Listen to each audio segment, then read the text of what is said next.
Welcome, everybody. I'm Johnny Campbell, and you still are seeing a holding screen because we're having some technical difficulties backstage. So we'll get that removed in just a second. I'm just going to talk until it's gone. So welcome, everybody, to this week's The Shortlist. We are live on YouTube and LinkedIn. Please welcome. My name is Johnny Campbell. I'm the CEO and co-founder of SocialTalent and your host for our weekly Shortlist interview series. We have a fantastic guest with us today, who I think you're going to really enjoy. Before I hand over to her to introduce herself and to get into our conversation, just want to remind everybody that we are keen to hear your comments in the chat. So please jump into the chat, ask us questions, make a comment. We'll call them out. We want to try and address this. We've got some questions we want to start off with. I've some questions I want to ask Joanna, but we want to get to your questions as soon as possible. So feel free to jump in. We'd love to hear from you. So moving on, my guest today is Joanna Abeyie, and Joanna is somebody that I got to know about a year ago. And Joanna joined us in Barcelona for a private event we ran, and I'd never heard her speak. My colleague Holly had spoke fantastic things about her. I thought, oh yeah, she's going to be good, I'm sure. And she got up and spoke in front of 20 of us and had us all in tears, crying at the end. And I can say I was not moved by anyone as much I heard last year, and I heard a lot of people speak last year as I was with Joanna. So Joanna, I'm going to ask you to introduce yourself because I will not do your background and experience the justice it deserves. Well, that was really kind, Johnny, and thank you, because I had an incredible time with the team, and I'm very fond of the SocialTalent family, so thank you.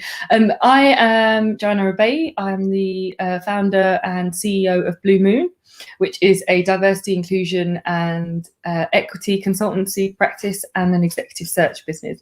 So we essentially specialise in helping businesses through diversity metrics and data, but also through culture transformation, create inclusive environments and advise them on the entire employee life cycle. So how they can make their attraction, recruitment, retention and promotion all inclusive.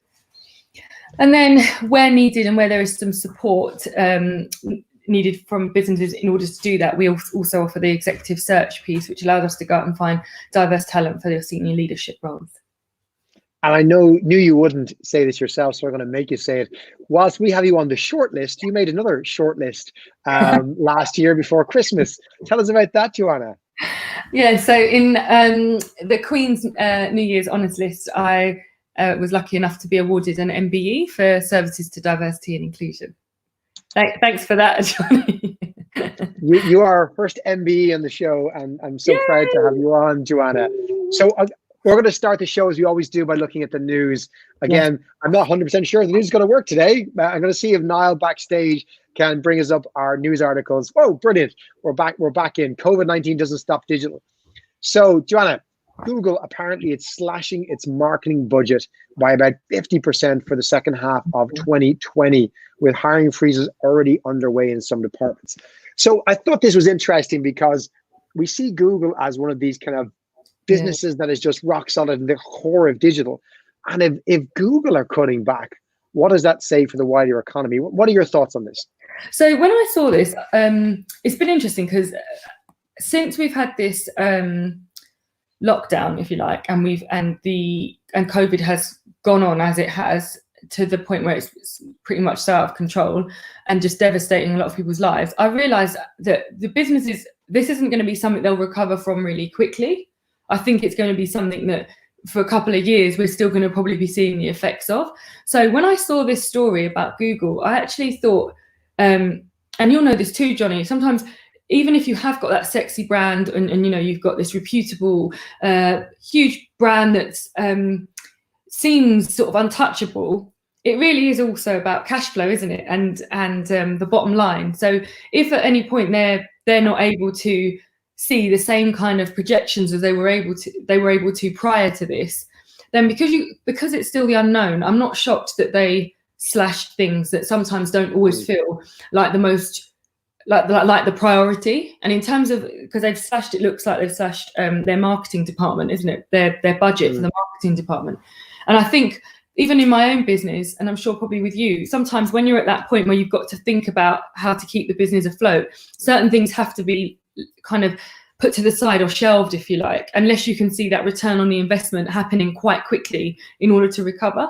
And so I think this is just a sensible decision from a business saying, actually, considering we don't know how long this is going to go on for, yes, we may be a hugely successful company with lots of money, but also that means we've got lots of costs. So it's always a balance, isn't it, between actually having the money that comes in enough to keep everything going and then having the profit. And when I saw it, there was a phrase that was said to me some weeks ago, which is cash is king, revenue is vanity, but profit is sanity. And so I think a lot of businesses in this period, irrespective of how kind of sexy they may sound, how many employees they have, they're just trying to make sure that they can manage and survive in a really uncertain time. And if they don't think they're going to see a direct return on their investment, I think a lot of companies are just trying to be as sensible as possible with that. But it does. I think it's kind of comforting as well. Like Google are probably the biggest sponge for ad spend in the world, right? Yeah. And they've no doubt seen that everybody stopped spending with them and cut back. You're right, as you say, it's prudent, right? You know, hang on a second, we're the biggest provider of advertising digitally, and everyone's kind of cut their spend with us by 50%. Maybe we should cut our own spend by 50%. Yeah. Kind of makes sense. And it's not a brand that we, obviously when there's new products and things, but it's not a brand that we're not familiar with. It's not, you know, desperate for profile raising. So as you can, I just think, if they're not getting the spend, they're not gonna be able to commit to that sort of spend either. And sorry, go on. I was just going to say, I also think it doesn't matter on the size of your business. I think this has proven that none of us, from a sort of business perspective, are above this virus. Like none of us are so untouchable. Whether you're a bedroom entrepreneur or someone with a team of 20 or someone with a team or a workforce of 20,000, this is happening and it's uncertain and it's having an impact on us throughout the entire supply chain. And therefore, I'm not shocked. I've seen Fisher Price have had to do similar cuts in their recruitment and in their own workforce. I've seen it with things like we've seen in the paper Stella McCartney, Victoria Beckham's brands, and they're slightly different topic, but they are still businesses that would seemingly feel like they'd be untouchable in this moment, and it would just be small businesses that are suffering. But actually, I think the economy is uncertain about it, and therefore businesses are really uncertain about it. Well, that brings me on to maybe news story number 2, Niall, if we can get it on screen, which is maybe the opposite of this, right? And you mentioned supply chain being something there. Instacart, which maybe not everyone knows, Instacart are essentially the Uber of groceries, right? Yeah. They will bring your groceries to your home, etc., and do your shopping for you. And they apparently hired 300,000 workers in the month, plan to hire another 250,000. And there's other companies like this, Amazon as well, have done a crazy amount of hiring recently, right? So on the other side, so maybe it's more around, there's just going to be, the digital giants of pre-COVID maybe won't be the digital giants of post-COVID. Maybe there's been such a shock that there's just going to be there's going to be winners and losers, but there's going to be winners like Instacart, like Amazon, like Zoom, who come out on top going, all of a sudden we're going to shoot to the top. Yeah. So this is what I particularly like about this isn't Instacart hiring, 250,000, AI engineers who could get their own jobs anyway and earn loads of money. It's probably, 250,000 people who are probably stuck for roles. Maybe they're doing manual labor, unskilled labor, who have been most hard hit. Maybe it's those people getting the jobs now. What do you think about hiring peaks like this?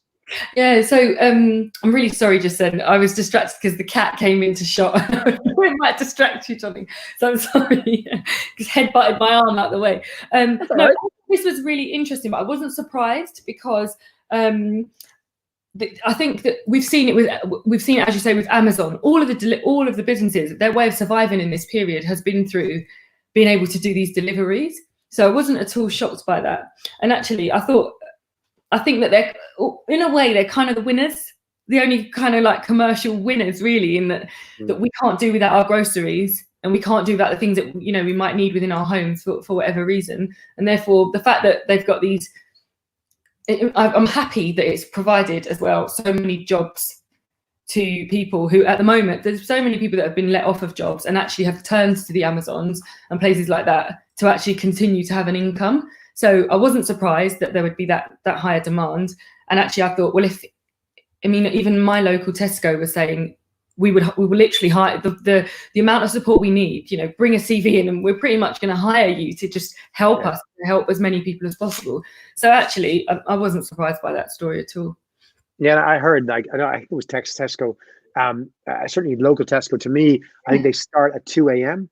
and that's the people come in to start picking for the online deliveries at 2 and 4 a.m. So they're almost running 24 hours just trying to get stuff out there.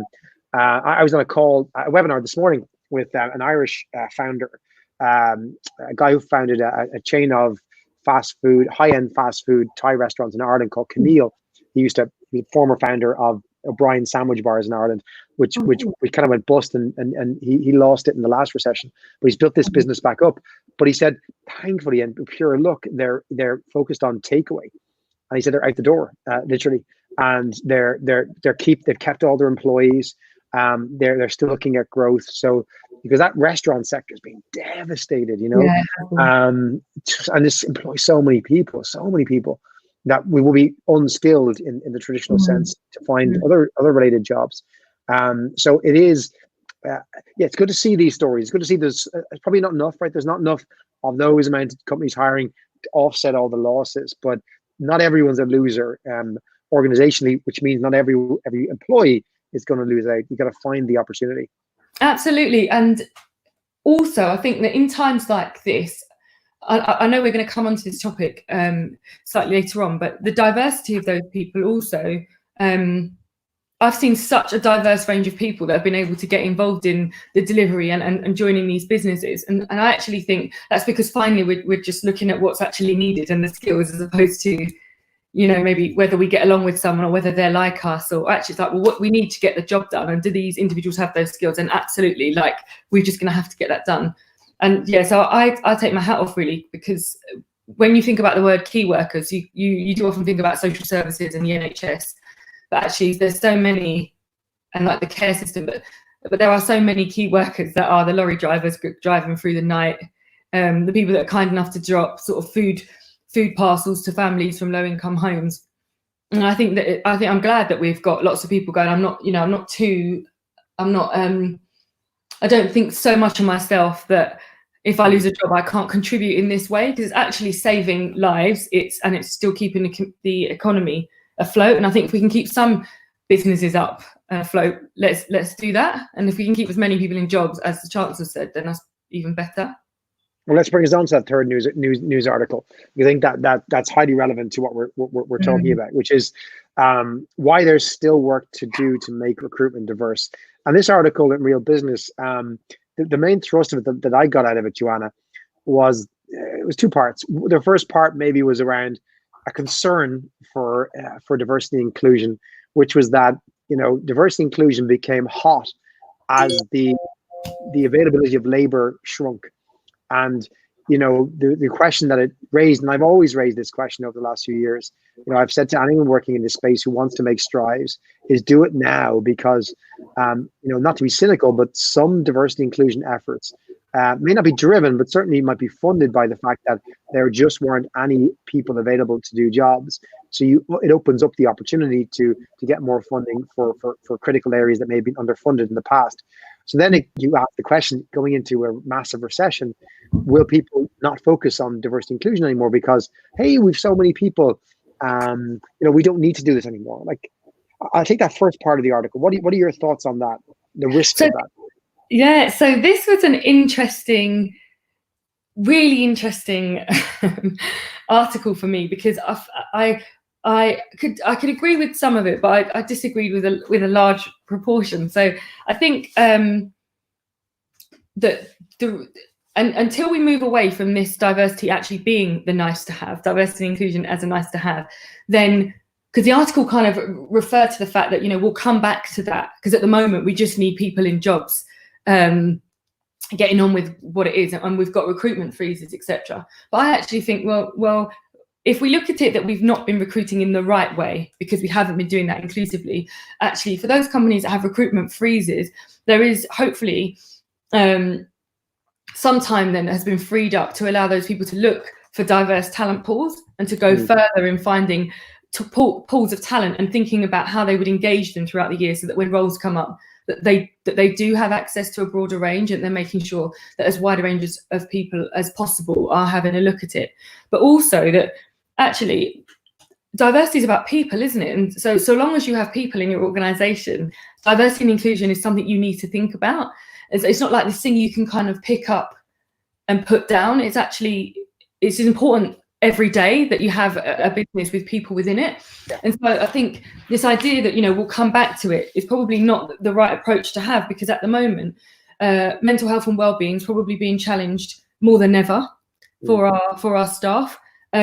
Accessibility is probably going to be another challenge. Lots of things are being done by Zoom, but what if you have a disability? Zoom may not be the equalizer actually in that aspect. So it is, all I think it means is that now we need to think about inclusion of our people outside of the office, if you like, as opposed to inclusion when we're inside the office. So I don't think it's one of those things that you can kind of put to one side. And it just takes me back to that argument where you've got kind of talent and then diverse talent. And it's actually, no, we just need to look at it all as talent, and what are we doing to be inclusive to get all of that talent in. And I think another thing to be careful of is that article also implies that, at the end of this, because we've been so socially isolated for so long, it's going to mean that maybe there is this need for human connection again. And I agree that there probably will be some of that. I also think that we've got a lot longer. I don't think we're going to, COVID's going to go and then everything's going to be fine. I think businesses and society will be responding to this for some time to come. And I also think if we think about some of the rhetoric that's been in the news around COVID, which is, we've had some people within the US, really influential people, referring to it as the China flu, as Kung flu, that is going to exclude certain people. And actually we're not creating an inclusive rhetoric when we're labeling things in that way.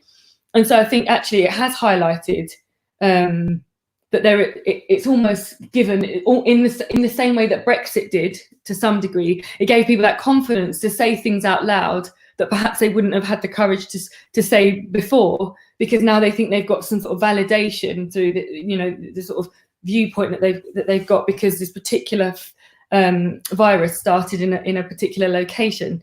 So I think there's that. And I also don't agree really that we've equalized. I agree that COVID will infect whoever. So that is obviously true. But in terms of how that then the impact of that on different people from different backgrounds, it's absolutely not going to be equal. I mean, even isolation isn't equal. Like, John, you and I are probably fortunate enough to be in homes where it's relatively healthy and comfortable, whereas there's probably someone in a home at the moment that could have an abusive partner who would have, both people have lost their jobs. The house is being repossessed because there's no way to have a 3-month loan because there's no money at the end of it. So I wouldn't say it's an equalizer in that respect, but certainly in the fact that it can infect anyone. So I wasn't much agreement. I want to bring up your point around one of the points you made in the middle of that, which was, and it's echoed by Simon Yuan here. We saw it on screen a second ago.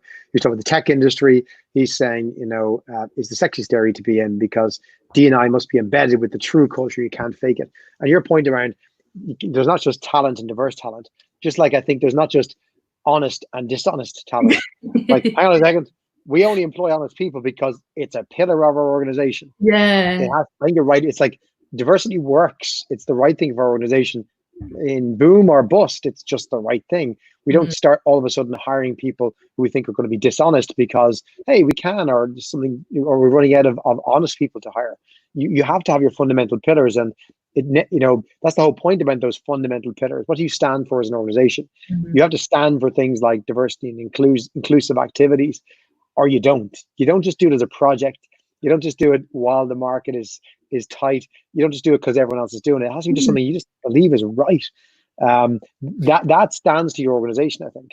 Absolutely, and Simon's right, because he said, and branded. It says, I think the tech industry is the sexiest area to be in, and branded really well. And I think it is deemed sexy, that industry, and it is branded in that way. But actually, the culture within the actual sector and within organizations, we still haven't got to a place where everyone feels included, where recruitment processes are fair. And so unless we're going right back to the basics and saying, okay, well, when we attract, how do we do that inclusively? When we recruit, how do we do that inclusively? Who are we excluding? How do we understand that exclusion and challenge it? We're not actually going to take anything any further. It's just always going to be that we've got all of these sort of campaigns for diversity, or branding around it, or the right language, or the right communication, that, you know, we want to have this many women in our roles, or this many people from ethnic minorities, for example. But until actually we've got a culture where they stay and they can thrive, and it's embedded in, Simon's absolutely right. You can't fake how sexy and great the industry is if when you arrive you're really excluded. I heard this afternoon, and I haven't been able to verify this, but a friend of mine told me that the Chinese word for crisis is also the same word as opportunity. They use the same word. And I'd like to start with that piece around opportunity.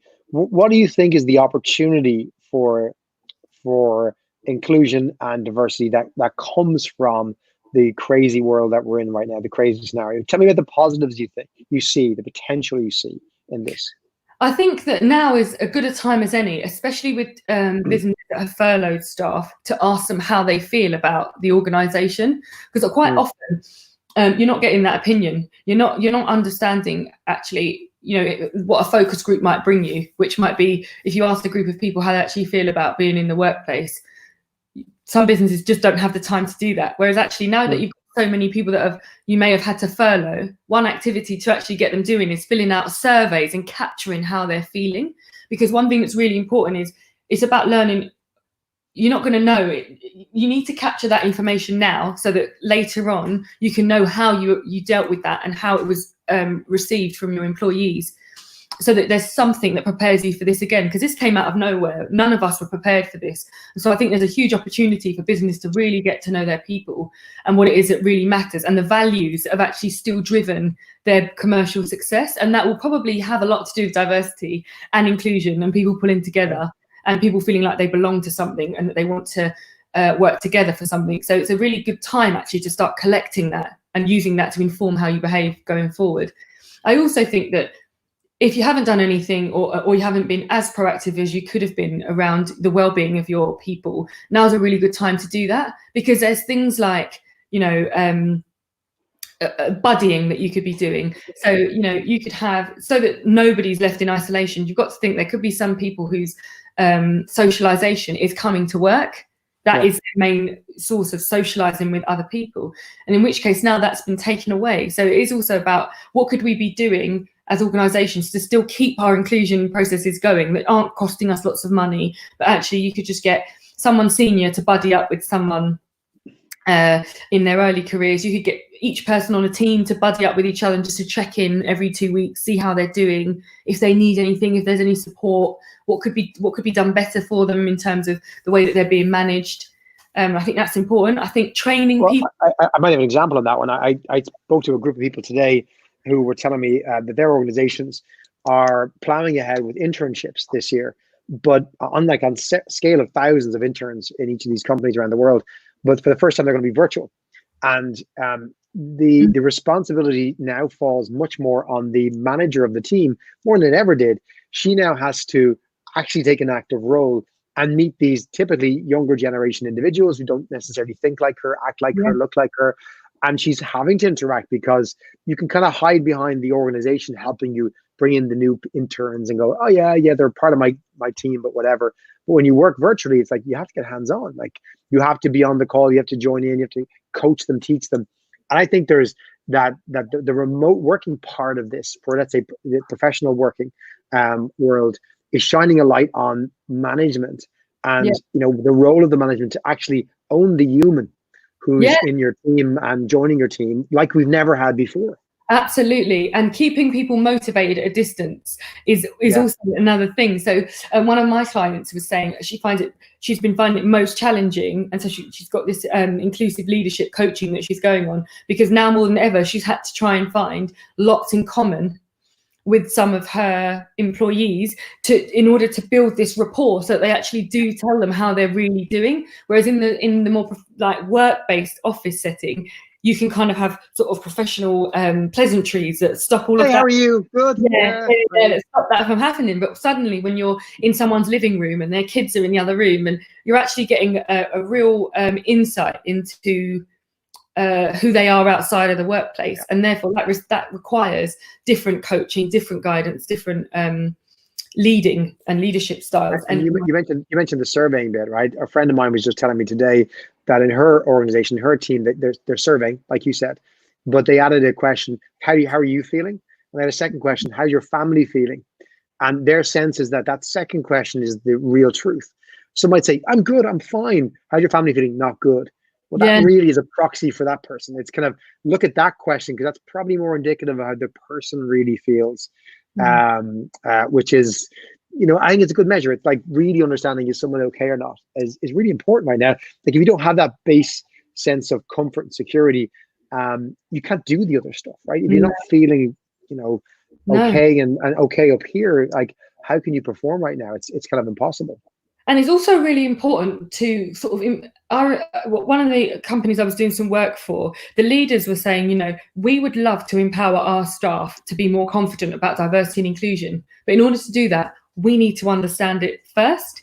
Because actually, in order to lead inclusively, I need to understand inclusion. So a lot of the leaders who maybe haven't gone through some of that inclusive leadership and haven't had to maybe and typically worked with a similar profile, if you like, of candidate, then it's an employee. It's quite difficult then to try and adapt and adopt different skills for different people. And I think one of the things I think's always happened, especially within the recruitment world, is you kind of get promoted into management roles off the back of like high sales, as opposed to leadership skills or demonstrating like your leadership capabilities. And so I think there is a big gap now where suddenly, because you're having to lead in these very different times, there's more focus on it. There's more focus needed. And I think people, they're kind of, if you like, their vulnerability in leading in that way is being exposed a lot more.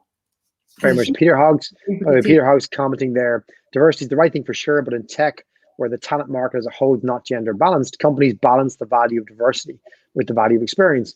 But taking bold risks in talent gets harder when every headcount is hard fought.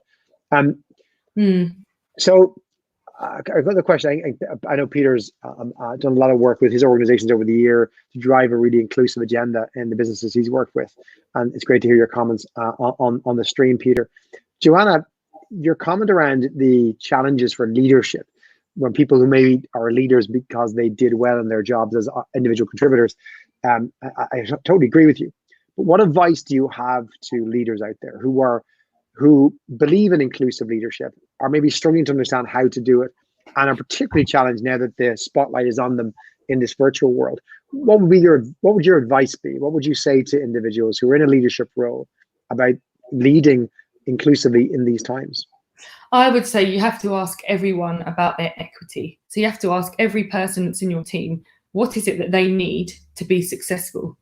And once you've been able to understand that, what they need, then I think when leading them, you have to try and adapt the way you're leading to speak to some of those skills. So learning the way that someone works, the processes that they use, the way that they do things, how they would like things to be done, because that helps them in their role, is really, really important. And what works for one of your staff members won't work for another, which is why you need to ask each individual, what do you need to be successful? And with that, for example, a lady was talking to me just the other day, and she said, on a particular day, I have my children. So she's sharing her children with her partner because they're separated. And she was saying, on a particular day, I have my children, but there was a big meeting and we all had to be at it. And she was borderline shaking to say, is there any way that we could move that meeting to a day when I don't have the kids here? Because I don't have a house that's big enough that I can get anywhere quiet to be able to have this, bar if I sit in the bathroom, which of course they're going to interrupt me. And she was in such a state to ask that question. But I think if as a leader you're able to have a conversation that's really open about what do you need in order to be successful, a carer or a parent is able to say, these are some times that make it really, really tricky for me at the moment because I'm trying to homeschool at the moment, or I don't have a quiet space so it's not ideal for me to be on Zoom. Or it's sometimes just asking people, what is it that they need? I think I couldn't hammer that home enough. Asking people on an individual, confidential basis, what do they need to be successful? It's such a simple but relevant point. I think we all try and just go, it's well fine, let's come together, let's do X, let's do Y. And you can see it from your world. You mentioned me and you, maybe you're lucky enough. I got 4 kids downstairs, but I don't have to hear them because I've got space up here to do my work and be on a call and do this. But that's not everybody's reality. And all of us fall into this trap of thinking that the reality we live in is the reality of everybody else. And you forget to take the time to say, maybe it's not. I got a great comment, Dan Richards from EY, just saying, we just put our inclusive leadership training all in a virtual online learning module, and really accelerated take up at the same time as a refresh of EY's Belong D&I internal campaign. Has to be authentic. That's brilliant. We talked before about EY's position, and they seem to be trying to lead in the kind of diversity inclusion space around how they authentically do this across their business. I think that's putting that at the front to say, and we're going to remind people of the importance of inclusive leadership at the start of this, is getting it right. The ordering is right. It's great to hear that from EY. So what other challenges, what other opportunities do you think exist, Joanna, in terms of, for people to think differently? Think about recruiters for a second, because obviously they sometimes are the gatekeepers to diversity in an organization. Part of the inclusion piece just for a second, because I think that's very much a leadership thing and a colleague thing. But the recruiters can be a gatekeeper to diversity, and sometimes we have to work on that.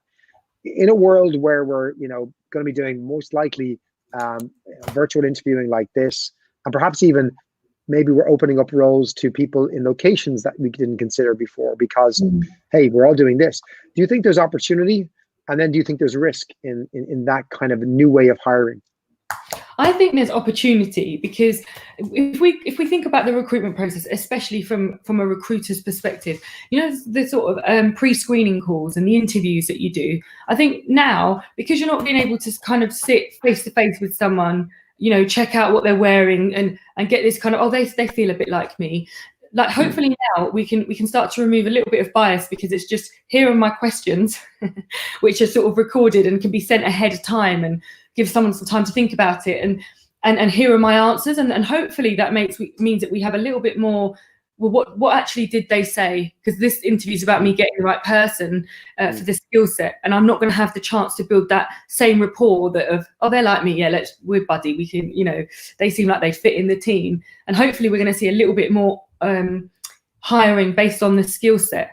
I also think that there's going to probably be more choice of candidate, because obviously, unfortunately, there's so many losses in jobs, and we may start to see more and more people available in the market when we are getting jobs in. So I think actually there's an opportunity to look really far and wide for our talent now, and to not have the excuses for that. One of my colleagues who runs his own disability training program, he mentioned that for many, many years, he has a disability, and he was saying that for many years, those with disabilities have asked for alternative ways to conduct interviews, whether that's because travel can be a bit tough for them, or certain times of the day aren't great for travel, or just lots of different accessibility reasons. And often it's like, no, it has to be done in person. They'd have to have you in face to face for that interview.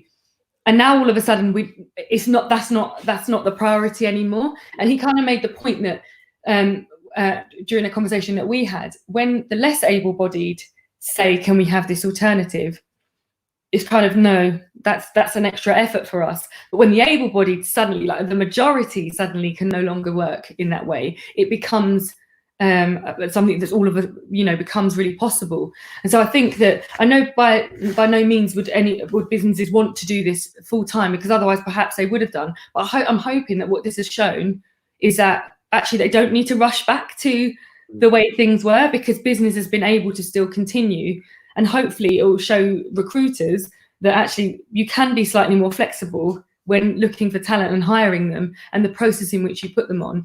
So they can still have to compete and be assessed on their skill set, but maybe they can have an alternative approach. And I also think that there are opportunities for us to spend this time, and I'm so pleased that the person you referred to from EY mentioned it, to upskill. So while we've got our staff, be upskilling them, hopefully that, although it's not looking like this, but it's been back-to-back meetings for some individuals, even though these meetings are over Zoom. But we'll be hopeful that this time has freed up a little bit of time to allow people to do some of this online training and upskill themselves if they're needing to, in order to, when they do come back, again, it's back to that equity piece. Those experienced hires could be using this time to get something more that they need out of work, so that when they come back, they're actually in a position to be developed and promoted into something else. No, but I think you mentioned this is a critical time, which hopefully will affect an entire generation in organizations. So maybe the next 20 years, where just like the moon landing, right? Where people kind of said, well, if you can put a man on the moon, you can. I think hopefully, I'm really hoping that we'll look back and go, we were able to do this in COVID. So yeah, why not? Because it is that point where you have to just rush this change. Things that, I spoke to somebody recently who said they had an 18-month digital transformation project in place, and they accelerated it to 7 days. I had another friend of mine who runs the part of the blood clinic here in Ireland, and he was saying that they had to change the rosters at the start of this to make sure they didn't have overlapping teams that could get infected. That would, bring down the whole system. And it normally takes 18 months to make roster changes in the public service. Unions and negotiation took 24 hours. And I really hope that people will look back and go, when 3 years time people go, oh, it's going to take a while. It's like, hang on a second. Do you remember what we did in COVID? It took 24 hours.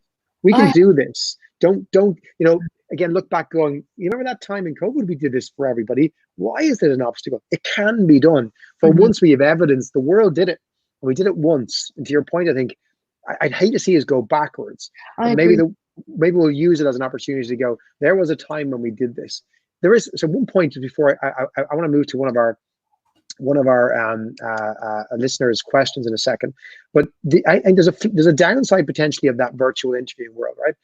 And I wonder if you considered the risk of a recruiter or a hiring manager who, when they're interviewing virtually, they're now looking in someone's home, and that shouldn't be part of the interview, and isn't when the person goes into the office. But isn't there a risk of bias coming into play because they're seeing things that aren't relevant to the job, but they're going to influence the person's decision? I never thought of that, because I'm assuming that it's like me. Whenever I do any of these calls, I've just got a wall behind me. But you're right. Depending on the location that you're in, they can start to make judgments. And that's a really good point. I hope that there's enough training going on and bias training in the usual recruitment processes that we overcome that now. But that's actually thrown me. That's a good point. So it was at the very start of this, my colleague Holly, who you know really well, who is very passionate about our D&I curriculum. She raised an issue when we were putting out our first tip on virtual interviewing. And she got me thinking of this, because she put a tip in there which I thought was brilliant, so simple, which was, don't ask people how they're getting on in COVID. Because it's a human nature to start going, hey, how are you? How are you coping with this?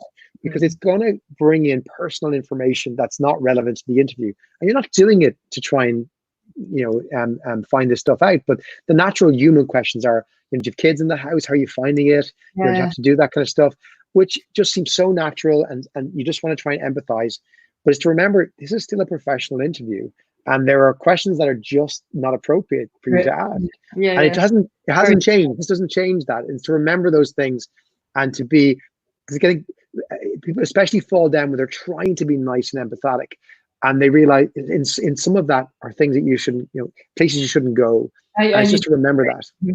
No, absolutely. Holly's spot on with that, because I think another thing that can also intimidate in those situations is I've two people who are very wealthy, done very well, and through this COVID, I've spoken to them, and they've managed to go away to homes which are in much more not very crowded areas, basically in parts of England where they've just got their house and lots of green.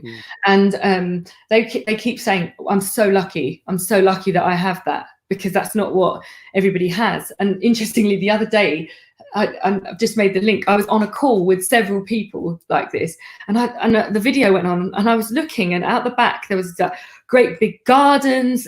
Like, it looked incredible. And actually, the council estate kid in me kind of was remembered, like, oh yeah, I forgot that I felt like I was from a completely different place. So you're absolutely right. Actually, there could be, even on the flip side of, making a judgment on your applicant, but if the applicant feels intimidated by the environment in which their interviewer is in, it could also, you could get so nervous about it all. And yeah, you're right. Whereas I guess the workplace does provide that safe space. But I think one thing that people are really finding interesting, I keep hearing, is, can we not have the videos on?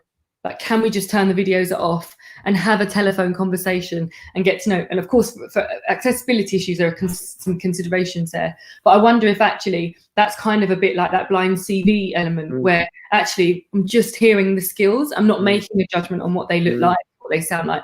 So I guess now that I reflect on that question around those biases, perhaps in those instances where you're doing those interviews, question whether it does need the video interview, because actually using that video interview to find likability or similarity, as opposed to just finding out the answers.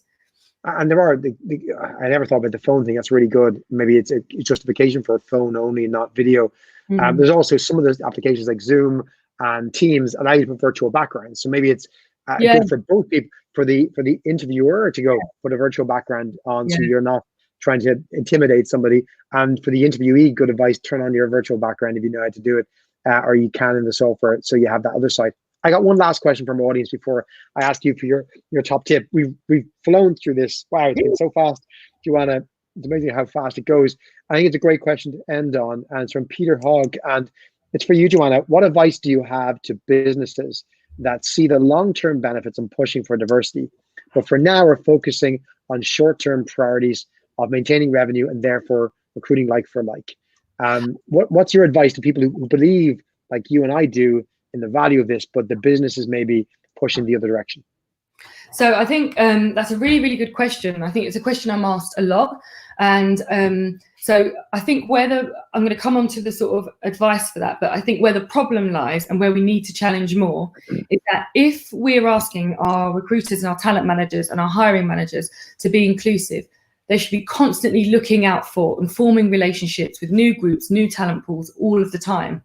And we need to do that. It's so important that we do that, because actually most of our recruitment a lot of the time is reactive. We've got to respond to something really quickly. So unless we're proactive in our search consistently throughout the business year, we're going to constantly keep going like for like, because it's the easiest thing to do. So that's why it's so important to start building those pipelines as soon as you can, so that when that does happen, you do that. So I would say that when businesses do that, that's actually an indication that your model in how you're recruiting and attracting and sourcing isn't inclusive enough.